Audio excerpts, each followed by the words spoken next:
अस्सलाम वालेकुम, welcome to my channel जंगाइट एक्सपर्ट। आज हम असाइनमेंट सॉल्व कर रहे हैं इंग्लिश की 201 की। असाइनमेंट नंबर 1 है, इसके टोटल मार्क्स 20 हैं एंड ड्यू डेट जो है इसकी 24 है। क्वेश्चन नंबर 1 की तरफ चलते हैं। यहाँ पे वो कह रहा है tables are one among the important visual aids use for presenting and recording the data in a business organisation. Suppose you are working in a company as manager and the CEO has asked you to represent the progress of the previous year company, and how will how will you make your representation in a table form and draw a table to show the data of company 1 year progress। यहाँ पे वो बता रहा है कि मतलब फर्ज करें कि आप एक कंपनी के CEO हैं और आपने अपने मैनेजर को रिपोर्ट देनी है। तो रिपोर्ट को आपने सबसे पहले तो जो है मतलब कि रोज एंड टेबल्स एक टेबल के फॉर्म में देनी है और टेबल को हमने रोज एंड कॉलम्स से ही बनाना है। चलिए इसे बनाना स्टार्ट करते हैं। इसके सोल्यूशन में ये बात आ जाती है कि हमने एक कंपनी लेनी है कोई भी, ठीक है। कंपनी प्रोजेक्ट का नेम लेना है एंड उसका एंडिंग एंड स्टार्टिंग टाइम लेना है, प्रोजेक्ट का स्टेटस लेना है, प्रोजेक्ट सक्सेस लेंगे, प्रोजेक्ट बजट लेंगे, रेवेन्यू जनरेटेड लेंगे एंड कंपनी अचीवमेंट लेंगे।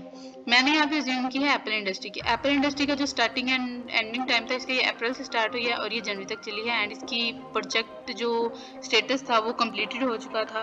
देन इसका है कि प्रोडक्ट की जो सक्सेस है वो 92% है। टोटल बजट जो होता है 0.28 बिलियन है एंड रेवेन्यू जनरेटेड इसका 45 बिलियन है। Company achievement, company earn 75% reward. Then मैंने यहाँ पे समथिंग लिया तो ये जून टू मार्च है एंड कंप्लीट है। इसका स्टेटस 96% इसकी जो सक्सेस है। इसका बजट 2.0 बिलियन है, इसकी रेवेन्यू जो है वो 40 बिलियन है एंड इसकी जो अचीवमेंट है वो 60% है। ठीक हो गया। तो आप यहाँ पे कुछ भी अज्यूम कर सकते हैं, कोई भी कंपनी ले सकते हैं जैसे होंडा, सिविक, फॉर्च्यूनर, कुछ भी जो आजकल चल रहा है इतना कुछ आप देख सकते हैं। और सबसे पहले ये मैं आपको बात बताऊँ कि आपने ये जो है ना आपने किसी की कॉपी पेस्ट नहीं करनी, बिल्कुल अपनी करनी है, अपनी रिसर्च करके। इससे आपके ज़्यादा मार्क्स होते हैं वो आने के चांसेस होते हैं। लेकिन अगर आप कॉपी पेस्ट करेंगे तो वो सब स्टूडेंट्स ही यही कुछ करते हैं, लेकिन आपने थोड़ा सा यूनिक वर्क करना है सो डैट के हमने मार्क्स ऑब्टेन करने हैं।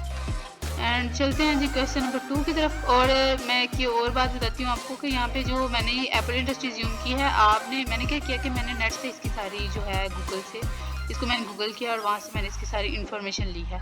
तो आपने भी बिल्कुल ऐसा करना है, अपनी ही रिसर्च करनी है, कॉपी नहीं करनी है आपने बिल्कुल भी। क्वेश्चन नंबर 2 की तरफ चलते हैं। इसका सोल्यूशन है Ali is writing a feasibility report and needs to include information about the history of the company and the specific regulations that affect their work.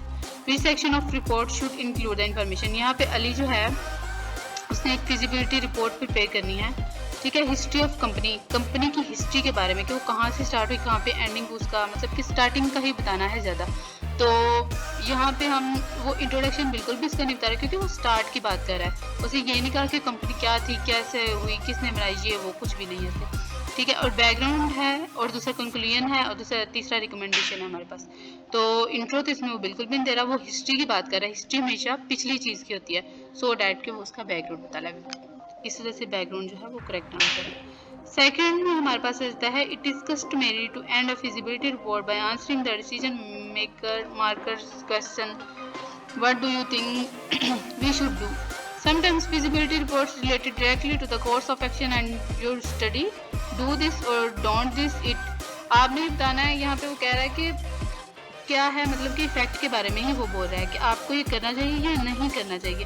हमने बताना है कि यहाँ पे हमारे पास अबाउट स्टेटमेंट कौन सी इन्फॉर्मेशन दे रही है। इंट्रोड एरिया नहीं, बैकग्राउंड एरिया बिल्कुल भी नहीं, कंक्लूजन एरिया नो, रिकमेंडेशन हमें रिकमेंड कर रहा है कि आपने ये करना है या नहीं, ये इसके बारे में ही बता रहा है। थर्ड की तरफ चलते हैं जी। Zaid wants to develop a research study to determine the effect of games on children's health. His institute does not have enough funds to support this project. Which of the following should he return to request support from a government?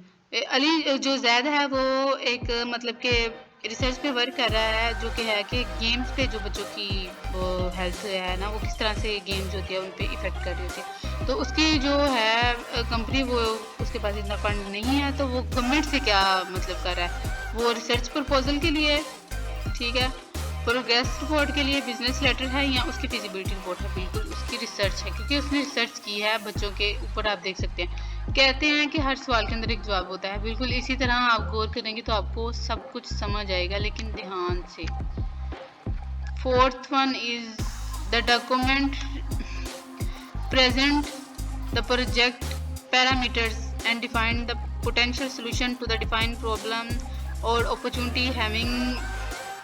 अच्छा, यहाँ पे वो बता रहा है कि आप क्या बता रहे हो, यहाँ ऊपर से ही हमें पता चल जाता है कि उसने एक पोटेंशियल सोल्यूशन देना है किसी भी डॉक्यूमेंट को रिप्रेजेंट करने के लिए, तो पता चल जाएगा कि वो रिसर्च तो बिल्कुल भी नहीं कर रहा, प्रोग्रेस है वो भी नहीं है, बिजनेस लेटर है वो भी नहीं, फिजिबिलिटी रिपोर्ट है। जी हाँ बिल्कुल, ये इसकी फिजिबिलिटी रिपोर्ट है। तो थर्ड है इसका जो लास्ट है इसका, वो है फिफ्थ वन, और उसमें जॉन क्या कह रहा है कि want permission to undertake a special project. वो जो होता है वो एक स्पेशल प्रोजेक्ट के लिए जो होता है वो परमिशन लेना चाहता है। किससे? किस मतलब परमिशन तो हम लोग या तो अपने बॉस से लेंगे ना, किसी भी ऐसे इंसान से लेंगे जिसके अंडर हम वर्क कर रहे होते हैं। तो रिसर्च प्रपोजल में तो ऐसा बिल्कुल भी नहीं होगा, प्रोग्रेस में भी नहीं होगा। जाहिर है बिजनेस में ही हम किसी के अंडर होते हैं, तो बिल्कुल ये बिजनेस सेक्टर है। होप सो आप सबको अच्छे तरीके से समझ आ गई होगी। कोई भी बात हो कमेंट करके प्लीज़ ज़रूर बता दीजिएगा, और मेरे चैनल को ज़रूर सब्सक्राइब कीजिएगा and press the bell icon to get new notification.